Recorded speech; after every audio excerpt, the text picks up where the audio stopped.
Hello, সবাইকে শুভেচ্ছা জানিয়ে বাংলায় ওয়ার্ডপ্রেসের দ্বিতীয় টিউটোরিয়াল শুরু করছি। গত টিউটোরিয়ালে আমরা দেখেছিলাম কিভাবে লোকাল সার্ভারে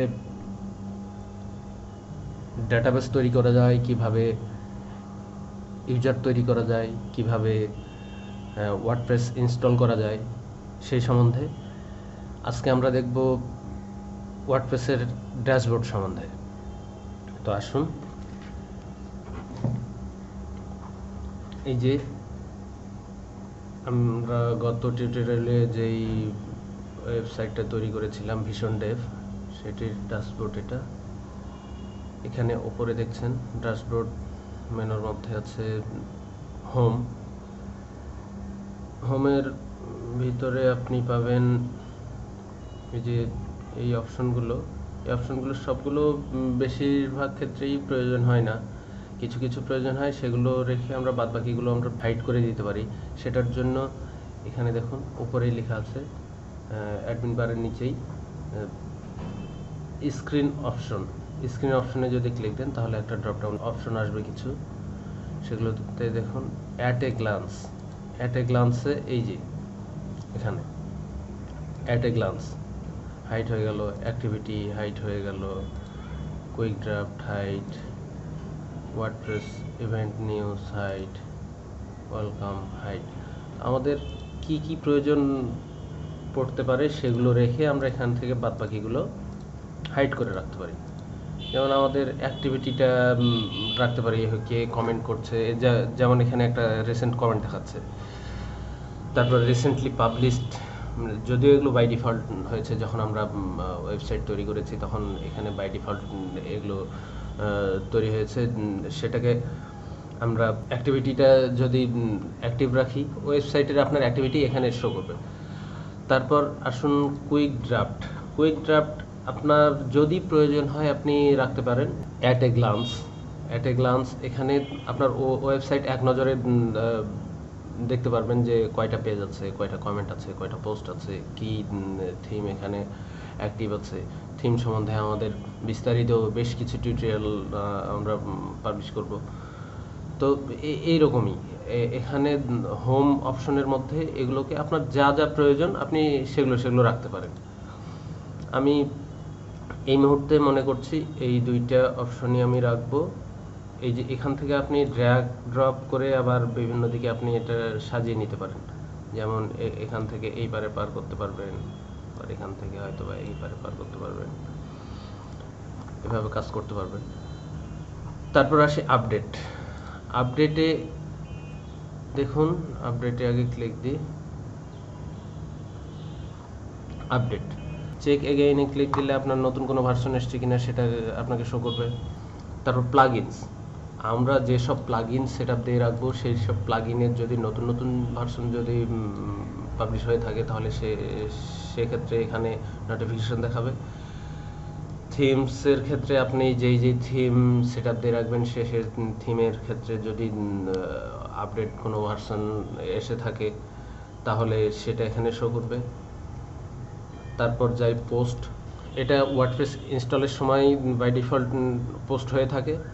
অ্যাড নিউ, নতুন পোস্ট অ্যাড করার জন্য ক্যাটাগরি, পোস্টের ক্যাটাগরির জন্য এখানে এখনও পর্যন্ত কোনো ক্যাটাগরি অ্যাড করা নেই। ট্যাগ, এটিও এই পোস্টের ট্যাগ ইউজ করা হবে, সেজন্য মিডিয়াতে যদি লাইব্রেরির মধ্যে আপনার যা যা কিছু মিডিয়া কন্টেন্ট থাকবে সেগুলো এই লাইব্রেরির মধ্যে থাকবে। এবং অ্যাড নিউয়ে নতুন মিডিয়া অ্যাড করতে পারেন আপনার, সেটা হতে পারে ভিডিও, হতে পারে কোনো ইমেজ, তারপর কোনো ফাইল হতে পারে।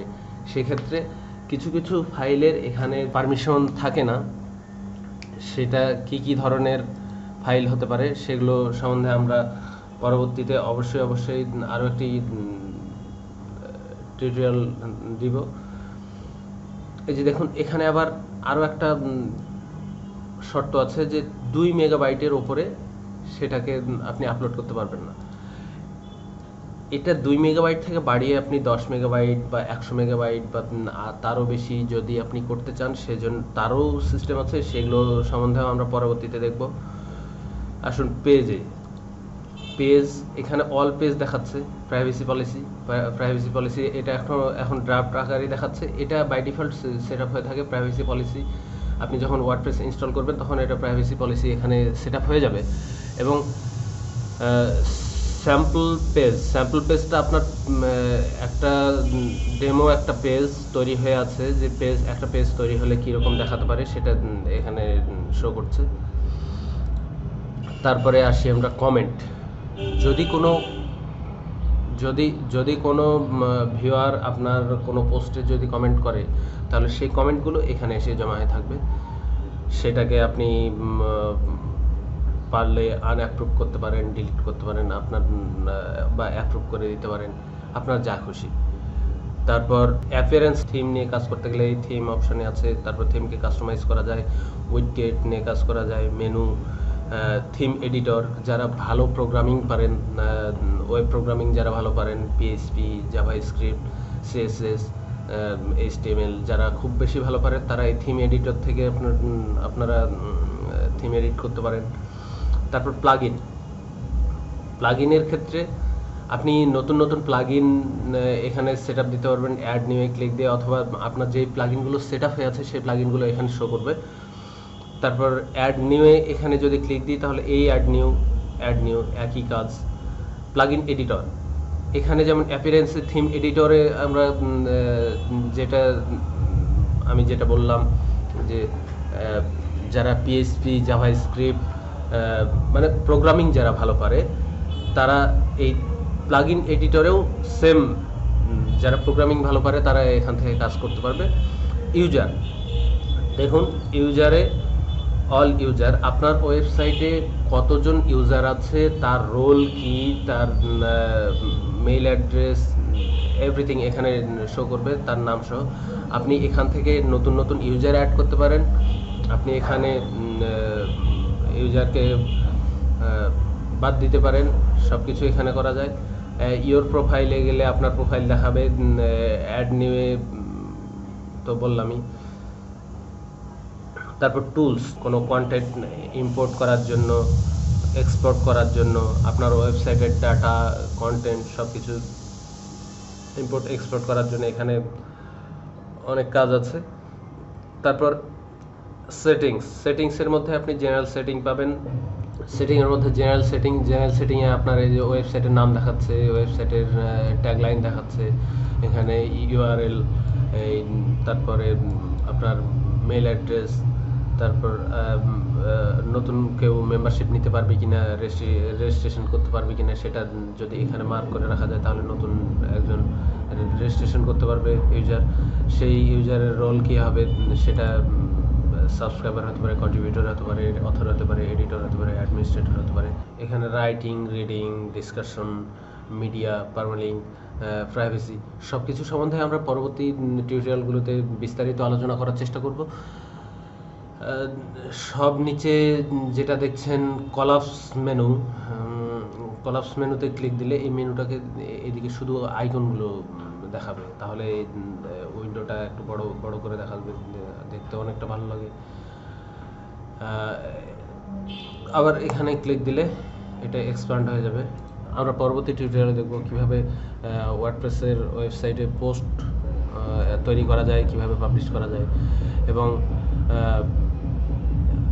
আমার টিউটোরিয়ালগুলো যদি ভালো লেগে থাকে তাহলে অবশ্যই লাইক দিবেন, কমেন্ট করে আপনার মতামত জানাবেন। সেটি হতে পারে আপনার ভালো লাগার কথা, হতে পারে আমার